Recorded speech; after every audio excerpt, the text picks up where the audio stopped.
Hi, everyone. I'd like to welcome you all here today. My name is Lois Rauter, and I'm a Senior Business Development Manager with Amazon Business, and I'm delighted to be with you. I've joined forces with Kelly Kudrow, and I am really pleased that he's here with me today to talk about his success on Amazon Business. So we'll get to that in just a minute, but what I wanted to do is go through an agenda and talk about our presentation this afternoon. So today's presentation is focused on Amazon Business, and it's from both the buy and the sales side. So I'm going to define Amazon Business for those of you that might not know what it is, and then take us through selling and scaling your business on Amazon. And again, we'll have Kelly join us at the end to talk about his journey on Amazon Business and share his background and talk about the business and his approach to moving his business online. So I can't wait to have Kelly share that information with us. At the end, we're going to finish up with some resource links and our email address for further questions.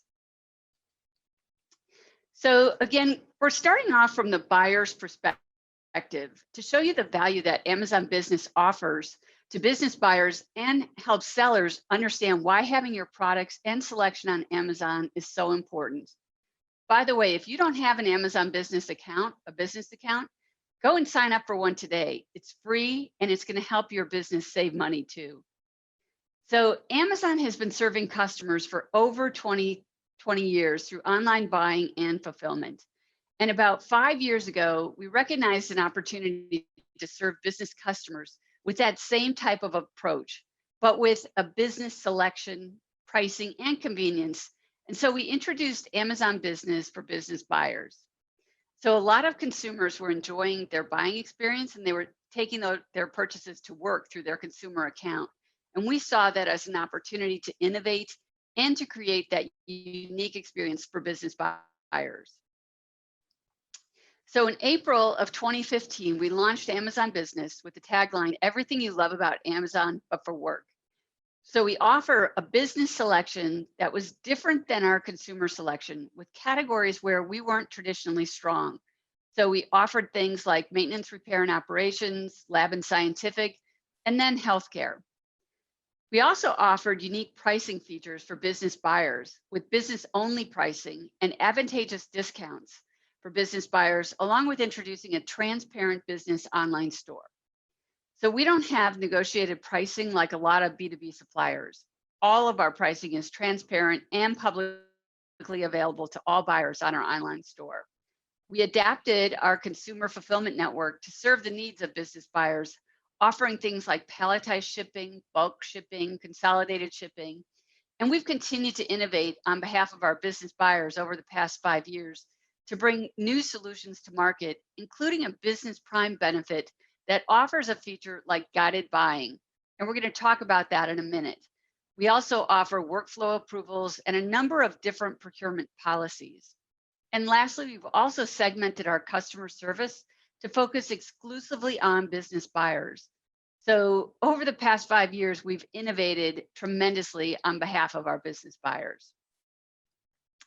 So you may be asking who buys on Amazon Business?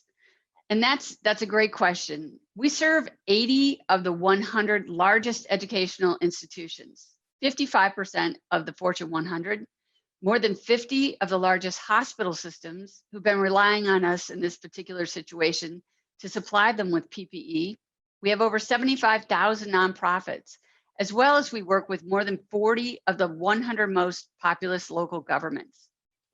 Amazon was recently awarded a 3-year contract with the GSA, along with Overstock.com and Fisher Scientific. And that contract is for micro purchases under $10,000 and is valued at $6 billion. So what does all of that mean for you? Well, it means that by being on the Amazon Business online store, you have access to all of these customers without the need to get on individual contracts. You immediately can expand your sales reach, your brand equity, and you can broaden your business without making huge investments. If you participated in Prime Day this year, our third-party sellers, most of which are small and medium businesses, surpassed $3.5 billion in sales, which was nearly a 60% increase year over year. And you can join us and you'll be presenting your products to over 300 million customers on day one. So we talked a little bit about guided buying, and guided buying is a very powerful tool that's available within Business Prime. And this allows a buyer to set up policies to prefer certain sellers or products, as well as to set up diversity credential policies to help guide buyers to specific diverse sellers, as well as local sellers that they want to purchase from. So guided buying ensures a more efficient buying experience, and it provides a lot of control over the spending by steering employees to the right products and reduces spend on items that are restricted. So our diversity certifications policy allows our customers to drive efficiency. They can get real-time data on spending with small and diverse businesses, and again, gain control while providing flexibility to their business buyers. We also give lots of capabilities to our sellers. And one of those is by allowing you to put any certification that you have on your seller profile. And that can consist of any one of the 14 nationally recognized certifications, as well as over 150 state level certifications. So that's a capability that, again, we definitely recommend. And if you are certified, we recommend that you do upload that certification so buyers can find you when they're searching. So I thought we'd pivot and talk a little bit about becoming a seller on Amazon and the steps that are required to do that. So selling on Amazon is fairly straightforward. When you set up an account, you register your account on Amazon.com, you create and manage your products, you set and adjust your pricing, you manage your orders, and you manage payments. And when a customer buys from one of our selling partners, Amazon automatically remits the money into your account every 14 days. So you can view and download all those payment reports in Seller Central. We also pay the credit card transaction fee, as well as pay you for products, whether customers pay us or not. Now, more than 50% of our revenue comes from small business sellers. And during the 12 months that ended May 31st, American small and medium businesses sold more than 3.4 billion products in our stores, and they average selling about 6,500 products per minute. They had sales that were about $160,000, which was up from about $100,000 last year. And the number of American small and medium businesses that surpassed $1 million in sales grew by more than 20%. So almost 3,700 small and medium businesses surpassed $1 million in sales for the first time last year. We also recently announced a website on Amazon Business and Amazon.com that features our Black-owned businesses. We're extremely proud to be able to feature these companies and the products that they sell on our online stores. I wanted to also just take you through a few of the options and a few of the ways that you can sell on Amazon. So our selling partners are also our customers, and we want to delight them with a great experience. And we want to do that by helping them to broaden their geographical reach, as well as exposing their products to millions of new customers. So it's been a game changer, especially for small businesses. And again, I can't wait for Kelly to give us some thoughts around that in just a few minutes. But there's a few paths to being able to sell on Amazon. If we start at the top and we follow the orange line, which we call our retail path, or sometimes it's called a 1P path, that's where you're selling to Amazon. And that's where manufacturers or brand owners with established brands want to sell their products directly to Amazon. And Amazon purchases those products, and we take an inventory position and become the seller of record. So in that scenario, again, Amazon is the owner. We set the price, we handle shipping and customer service. And again, it's great for manufacturers or brand owners that want to have a direct relationship. And you may recognize this when you see an item that is sold and shipped by Amazon on the detail page. Now, another way to sell is through Amazon. And on the left-hand side, following the blue path, you're selling through Amazon. And this is a 3P seller. So you're the seller of record, you set the pricing, and you handle the shipping and customer service. And then the yellow line is, in the middle, is another third-party seller, and they're selling through Amazon, but they're utilizing our Fulfillment by Amazon, or what you may recognize as Prime. So in this instance, their products are in one of our fulfillment centers. They still set their own pricing, but we handle all the logistics. So we do the pick, the packing, and the shipping, as well as the customer service. And we consider this, again, a 3P or a hybrid model.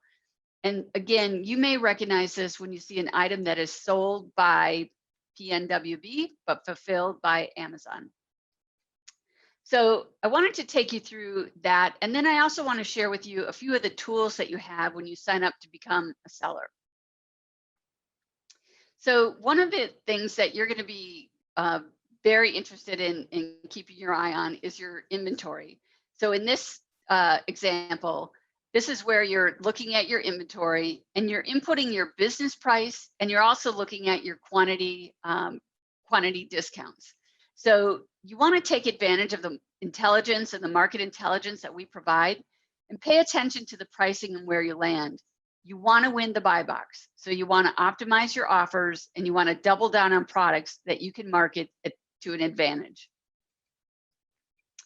We also obviously want you to upload your certifications. So if you have your small certification, small business, women-owned, veteran-owned, whatever certifications you have, we want to make sure that you've uploaded those and that you stay current on those. This is how buyers are going to find you, especially now as we're looking at the GSA contract. The Air Force in particular is looking for sellers that are close to any Air Force base. So they're going to need to know who you are, and they're going to look for those certifications as well. So make sure that you've got those uploaded. The way that it looks from the buyer's perspective is what we see on the screen here. So again, the best way to stand out is to use your credentials, your business pricing, and your quantity discounts. And be sure to offer an expansive catalog and selection. And also notice on the lower right-hand side of the screen, we provide information to buyers, alerting them that this is also offered by a certified small and diverse seller. So we want to help them to find those offers and to purchase those products from you. We also want our suppliers, our B2B suppliers, to be able to tell a little bit more about your story. So if a customer clicks on your name, it's going to go through to your business, and it's going to show more about you, whatever you've put into your profile. That helps build tremendous trust with the buyers. And again, credentials allow you to differentiate yourself from thousands of other sellers. There's so many more tools to get through, but I just wanted to highlight a couple just so you had a flavor of what to look forward to. We also have a lot of other educational resources for you. So this is an example of our Small Business Academy. And there's Small Business Academy, which you can go to, you can take courses that are online every single week, as well as there's recording of courses. These are free. You don't need a seller account to be able to access this. So I'd highly recommend, if you have the time and you're interested in learning more about selling online, to definitely go there and check out these courses. As a seller, you'll also have access to all the Seller University courses as well. So again, lots of education available for you. And that gets us to our featured guest here. So I'd love to be able to introduce Kelly. And Kelly, I've got a few questions for you, but I'm going to stop sharing my screen and bring us both on the screen so we can talk through your business and have everyone learn a little bit more about you and what you've done. So hi, how are you? I'm good. Thanks for having me. Absolutely, absolutely. Thanks for joining. Mm-hmm. So if you don't mind, can you introduce yourself and tell us a little bit about your business? And then we'll start talking a little bit about what you're doing on Amazon and how this has helped your overall business. Sure, absolutely. So my name is Kelly Cudworth. I'm the president with PNWB Office Products, also known as New Leaf Office Solutions. We've been in business for 46 years. We're a small veteran-owned, family-owned business. My father founded the company 46 years ago. I came on board about 17 years ago and took over really, I think 6-7 years ago now. Wow. Well, I knew that you hadn't started it. You're not. No, but I've been in the industry my whole life, that's for sure. So. Awesome. So, and when did you start selling on Amazon?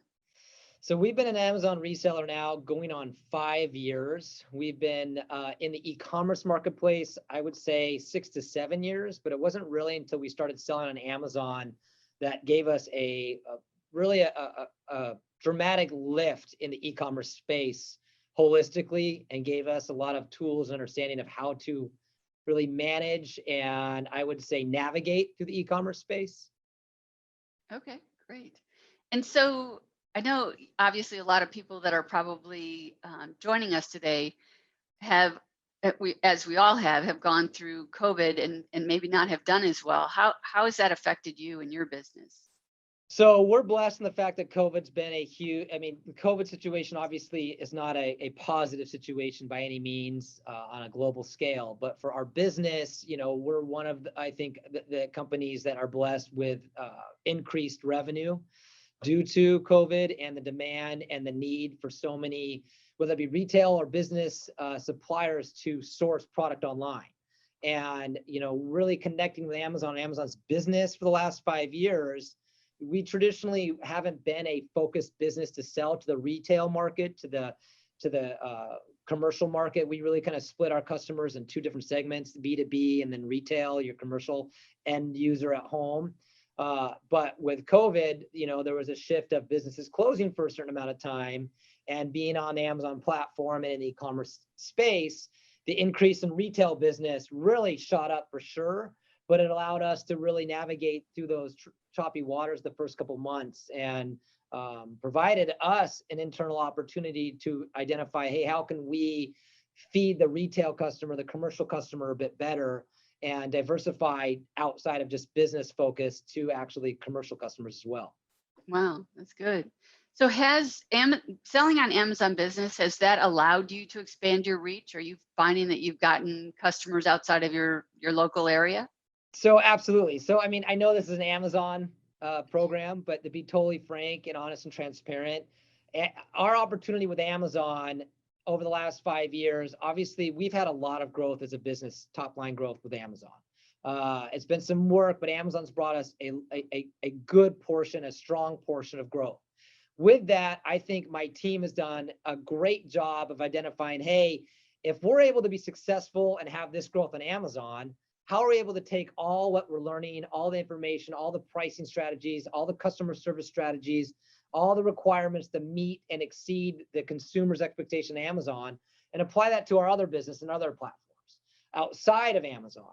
And in the last 2 to 3 years, we've absolutely seen growth in our channels outside of Amazon, and Amazon Business and Amazon Retail have been a great tool for us to really kind of test those waters, and also internally install operational changes for our business that allows us to keep up with the consumer's expectations. Because I think from our standpoint, before we got into working with Amazon, and being totally frank and considering the audience we're talking to right now, there is a pushback on wanting to partner with Amazon or get on the Amazon platform, or potential disruption in certain industries.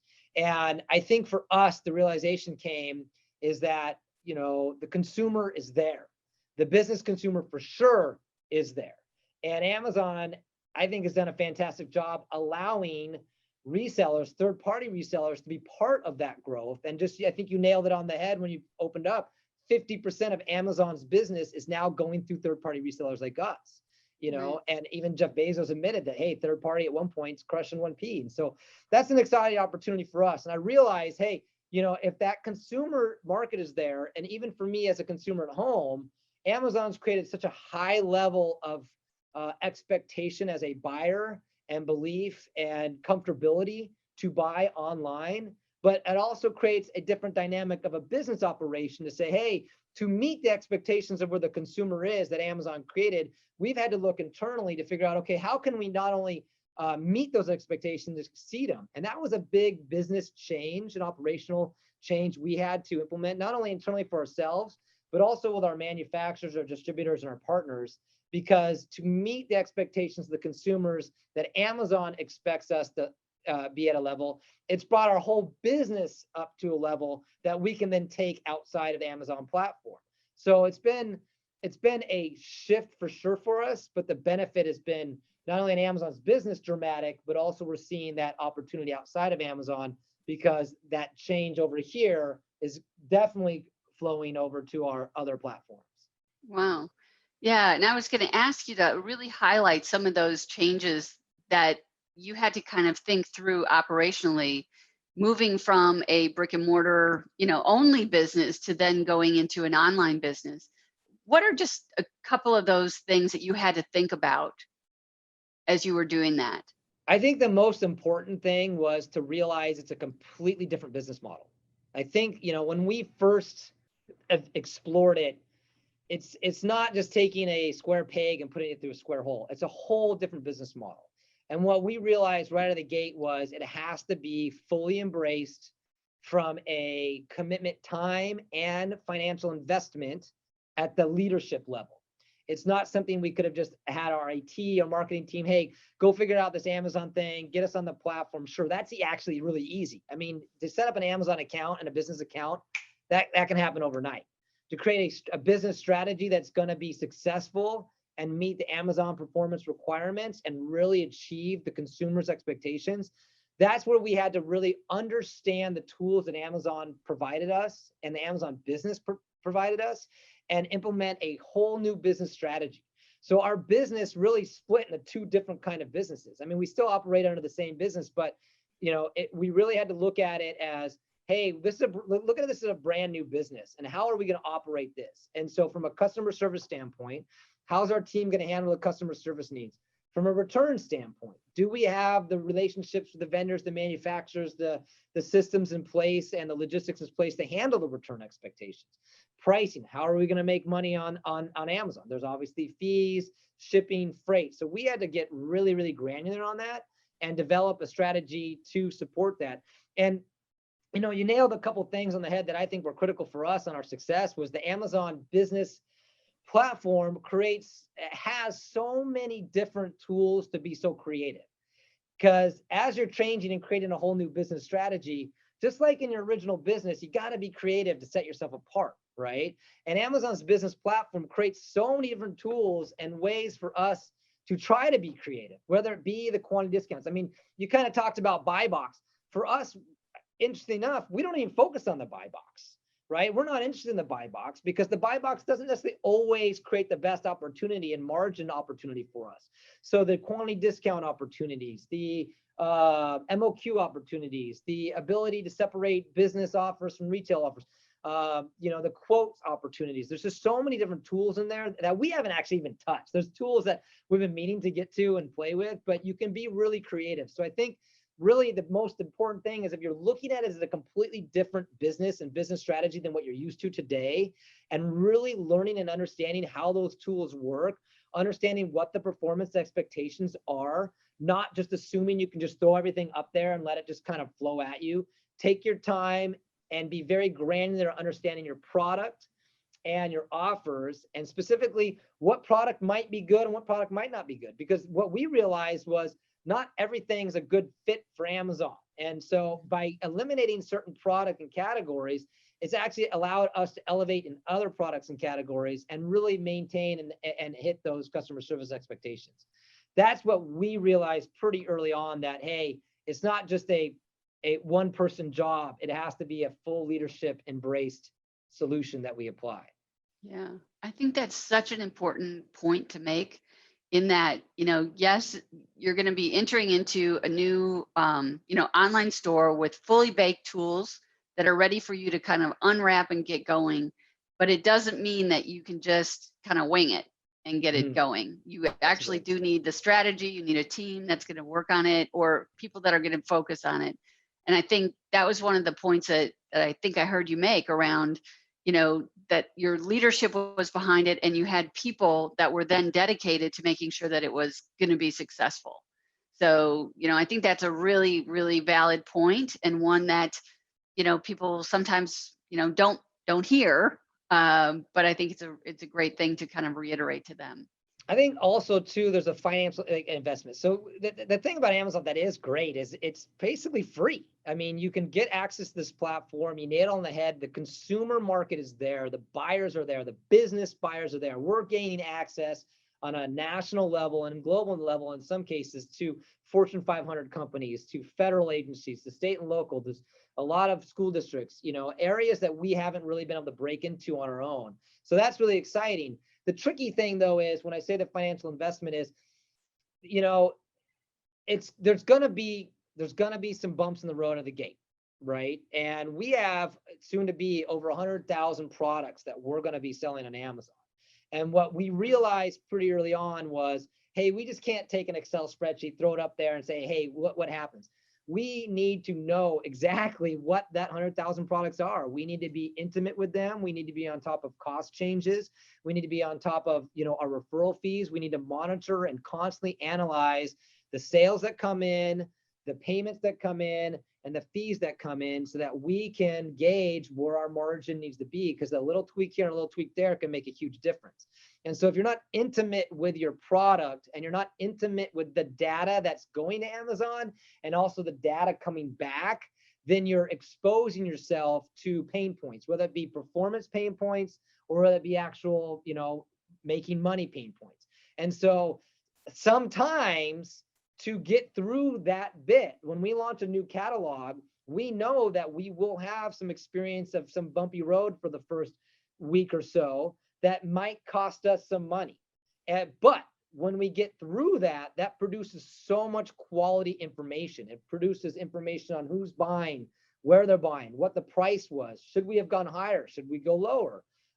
Did we lose? Why did we lose? Right? And so if you are putting in the energy and the time to not only understand that it's a completely different business model, but also understanding your data intimately in and out, then that's going to create the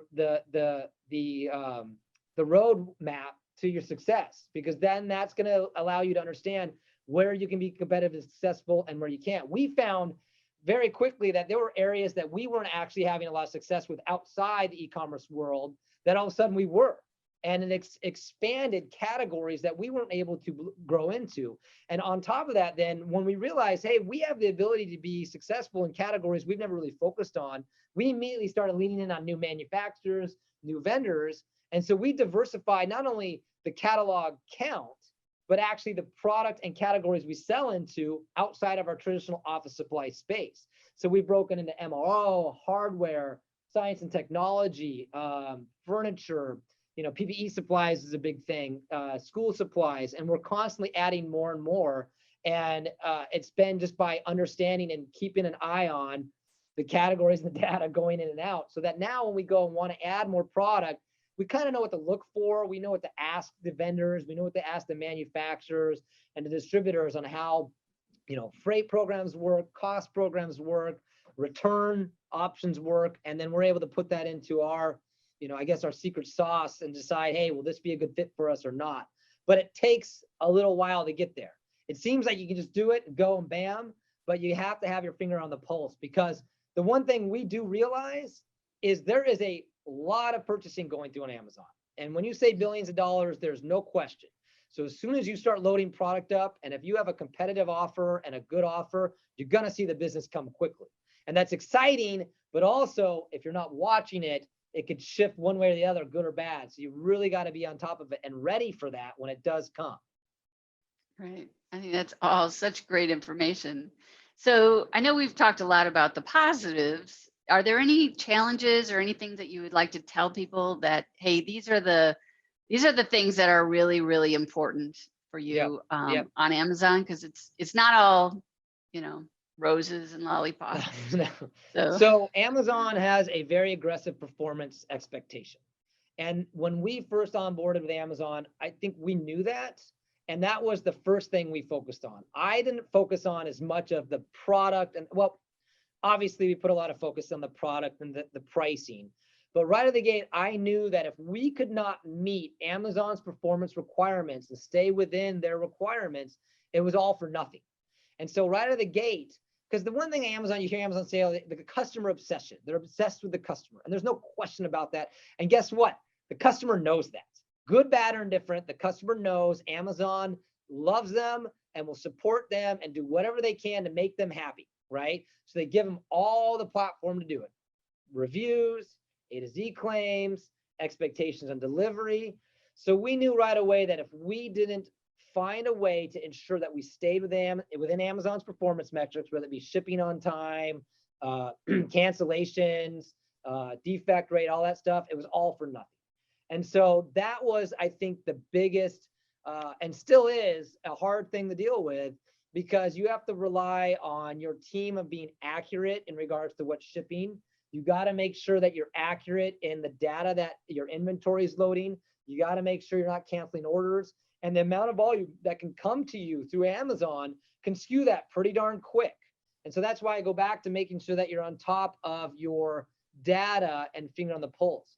I think the other biggest challenge with us is the customer obsession. So my industry is a bit of an old school industry. You know, my dad started it. Our industry was more, hey, we bring a truck, we high five you, here's your product, we walk away, customer likes us because we can talk to them and, you know, shake and bake them and give them a cookie or whatever, right? Well, on the Amazon e-commerce side, you can't do that. You don't have the opportunity to establish that relationship prior to the purchase. I think that's the biggest difference between e-commerce and brick and mortar. Brick and mortar, you're out there hustling and shaking hands and trying to, you're representing yourself to them before they even purchase. On Amazon, you're representing yourself after the purchase is made. So there's no room for error at that point, because they don't know you. And if you mess it up, they don't have a relationship with you, and they have no problem hitting you with a negative review. They have no problem trying to return it on you. And so we really had to work with our customer service team to realize that, hey, not every communication from the customer is going to be roses. It really is not. You're going to get customers coming at you hot. You're going to get a lot of emails and messages in all caps, right? And I think there's also, you know, there's a relationship. There's a human being on the other side. So I think emotionally, anxiety-wise, stress-wise, we've had to work with our team to understand, hey, listen, this isn't something you need to take personal. And we've had to reset ourselves to be, hey, now we need to diffuse the customer because they're upset about something. You know, maybe it's just information they don't have. So that's been a big challenge for my customer service team, which I think they've done a great job at. We've also had to start mapping policies and processes. The first year we didn't do that. By year 2, I realized, hey, we need to come up with a scenario. If A, then B. If the customer is upset, what's our first reaction? What's the first thing we go to? And then if the answer is this, then what's the second reaction? If we receive an A to Z claim, how do we react to it? Then when we see that A to Z claim, how do we create a process that lets us know how to address it? If we get a negative review, do we just let it sit out there? No, we have to address it, and then we have to learn from it. So there's definitely challenges in that area. So I think, you know, outside of just data, needing to be on top of your data and your information, also understand what those performance expectations or Amazon are, and then figure out a way to meet them. If you have a tough time accepting those, with all due respect, Amazon doesn't care. That's the line in the sand. But my advice to anybody is like, listen, there's no question the consumer believes and trusts Amazon. So if you can get your operation to meet and exceed those performance expectations, then your operation is primed to pick up the business on the outside as well. You have just elevated your ability, because our expectations were here.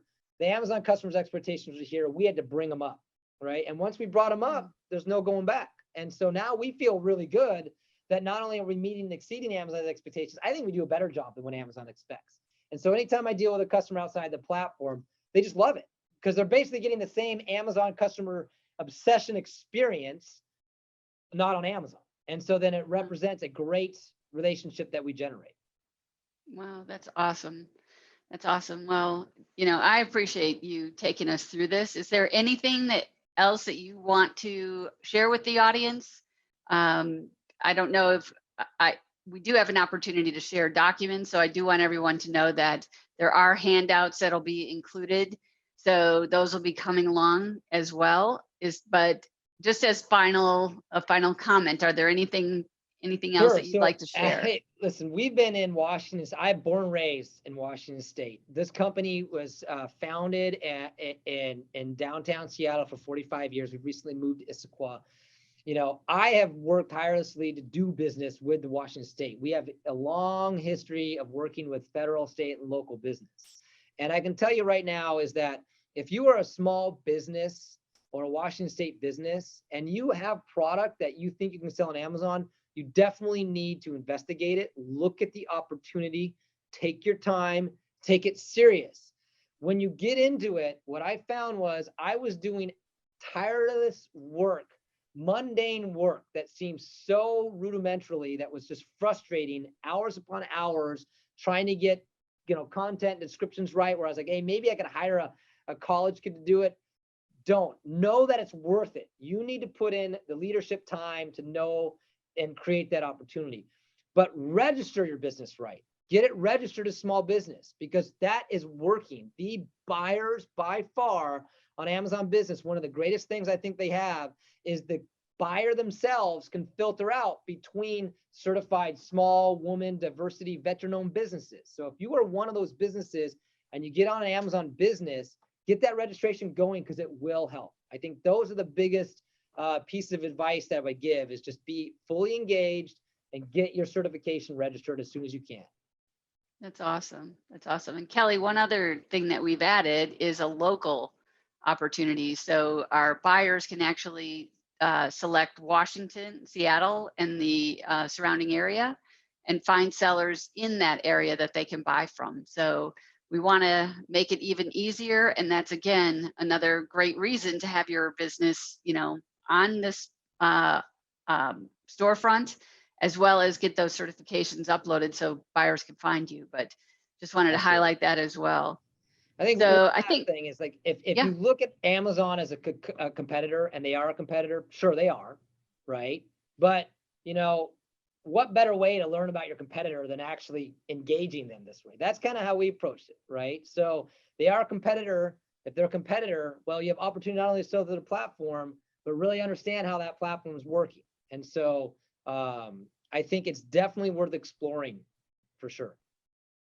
Awesome. Awesome. And I appreciate that. And definitely, our third-party sellers are selling more than our one-piece sellers. And, for us, that's great. We want to see that. We encourage it. And we definitely appreciate what you're doing with your business and what you've done with us in particular. So thank you for sharing that information. And thanks for being part of this with me today. I really appreciate it. No problem. I appreciate it. All right. Thank you. Bye, everyone.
you.